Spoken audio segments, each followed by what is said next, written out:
Julia Gillard has stared down a disastrous opinion poll declaring she'll push the carbon tax through and lead Labor to the next election.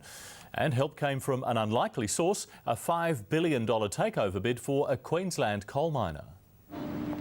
Steel workers were Julia Gillard's target today as she sells a tax it seems most of the country doesn't want. I'll keep explaining this big reform. But the questions are starting to get uncomfortable. Is your leadership unequivocally safe? Yes, Neil, I will be leading this nation to a clean energy future. Are you confident that Julia Gillard will be leading the party at the next election? Of course I'm confident about that. Kevin Rudd lost his job with far better poll results than this. Newspoll has Labor supported a record low of 27%, the Coalition on 49%.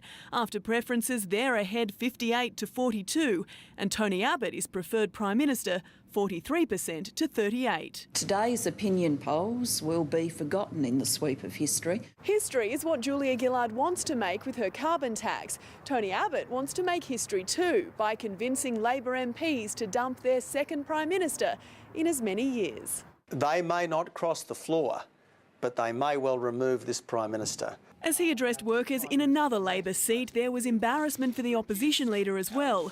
3 times in 2 months, he's visited a mine owned by Peabody Energy, predicting doom under a carbon tax. Today, that company launched a $5 billion takeover bid for Aussie coal miner MacArthur Coal, $1 billion more than it offered last year. The opposition leader unfazed. The whole purpose of a carbon tax is to close down the coal industry. It's all rubbish, all rubbish. There's a good future ahead. Keep your hard hats on. Jane Azzopardi, 9 News.